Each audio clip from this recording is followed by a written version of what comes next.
Pengamat berkomentar Indonesia butuh Sananta dan Sain lawan Jepang.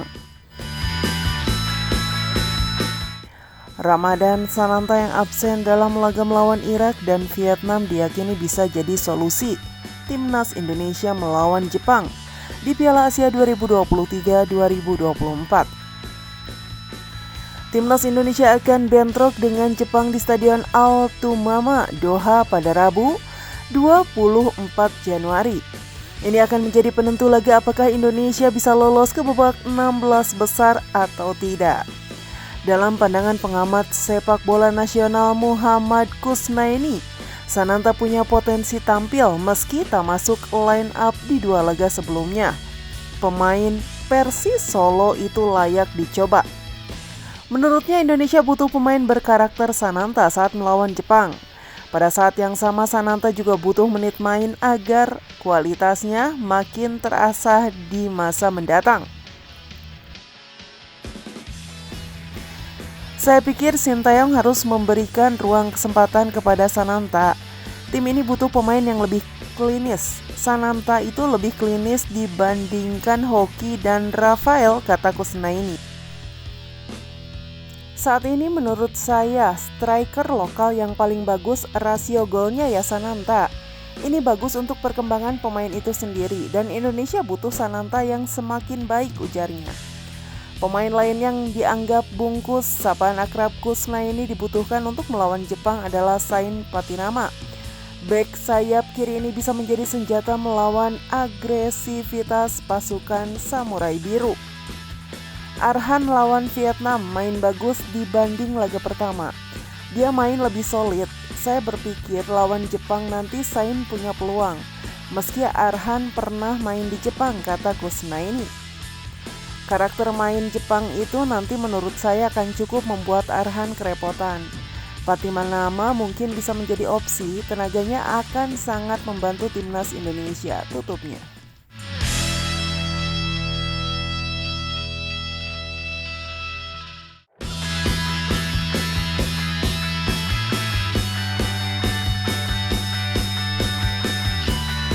Tiga calon lawan Timnas Indonesia jika lolos ke babak 16 besar Piala Asia 2023. Peluang Timnas Indonesia untuk lolos ke babak 16 besar Piala Asia 2023 masih terbuka lebar usai mengalahkan Vietnam di matchday kedua grup D. Pada laga yang berlangsung di Stadion Abdullah bin Khalifa Doha, Qatar pada Jumat 19 Januari 2024 malam waktu Indonesia Barat. Timnas Indonesia menang 1-0 lewat gol penalti Asnawi Mangkualam. Raihan 3 poin itu membuat Timnas Indonesia punya peluang untuk lolos ke babak 16 besar Piala Asia.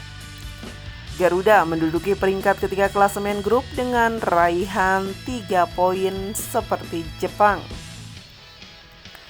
Indonesia bisa lolos dengan skenario maksimal menjadi runner-up grup D dan minimal sebagai runner-up terbaik. Kepastian bakal didapatkan saat menghadapi Jepang pada Rabu 24 Januari. Jika menang, Timnas Indonesia berpeluang menjadi runner-up grup dan lolos otomatis ke babak 16 besar. Jika kalah dengan margin kurang dari 2 gol atau seri melawan Jepang, Indonesia bisa finish di peringkat ketiga dan berpeluang menjadi salah satu dari 4 peringkat ketiga terbaik.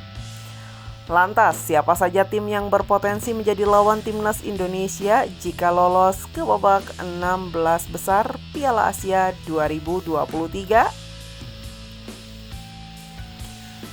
Qatar.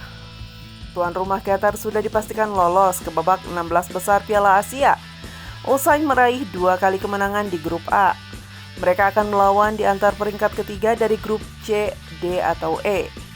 Jika lolos lewat skenario peringkat 3 terbaik, maka Timnas Indonesia berpotensi melawan tuan rumah Qatar.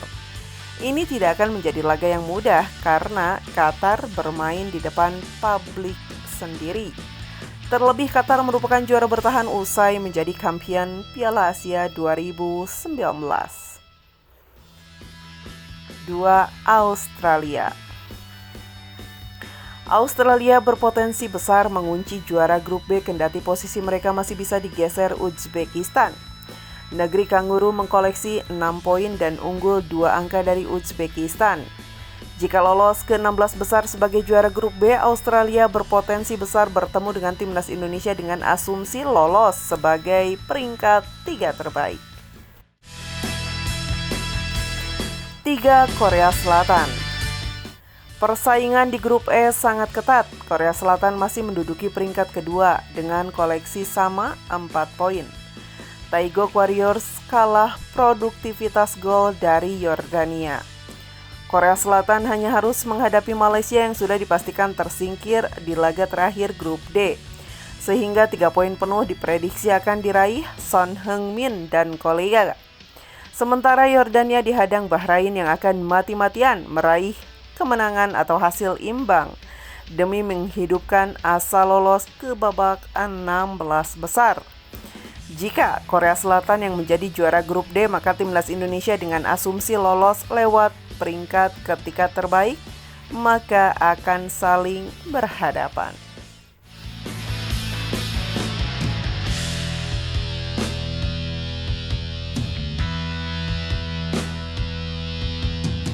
Takefusa Kubo peringatkan Jepang bisa kalah dari timnas Indonesia. Bintang muda Jepang Takefusa Kubo memperingatkan timnya untuk fokus menatap pertandingan melawan timnas Indonesia di matchday terakhir grup D Piala Asia 2023 yang akan berlangsung pada Rabu 24 Januari 2024 mendatang.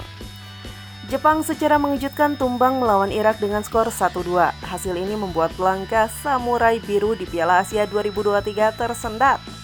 Tim berjulukan Samurai Biru harus berjuang hingga laga terakhir fase grup untuk bisa lolos ke babak 16 besar. Skuad asuhan Hajime Moriyasu bakal melawan timnas Indonesia. Menghadapi skuad Garuda, Takefusa Kubo tidak menganggap remeh, walau tim asuhan Sintayong tersebut terlemah karena hanya bertengger di posisi ke-146 ranking FIFA. Kubo sendiri mewanti-wanti rekan setimnya agar fokus dalam pertandingan timnas Indonesia. Dia melarang pemain Jepang untuk berpikir siapa lawannya di babak 16 besar. Pasalnya Jepang berpotensi bentrok dengan Korea Selatan di babak 16 besar. Hal itu bisa terjadi jika Samurai Biru finish sebagai runner-up dan Taeguk Warriors menjadi pemuncak di grup lain. Jika kami memikirkan laga melawan Korea Selatan di 16 besar, kami akan kalah dari timnas Indonesia. Karena itu, kami ingin fokus melawan Indonesia, ucap Kubo dikutip dari Soccer King. Jika kami menang dari Indonesia, kami akan menghadapi gunung yang sulit didaki. Ini mungkin sulit, tapi kami tetap menargetkan kemenangan, tegas pemain jebolan Barcelona dan Real Madrid ini. Di sisi lain, timnas Indonesia juga mengincar setidaknya 1 poin untuk mengamankan tiket ke babak 16 besar Piala Asia 2023 via tempat ketiga terbaik.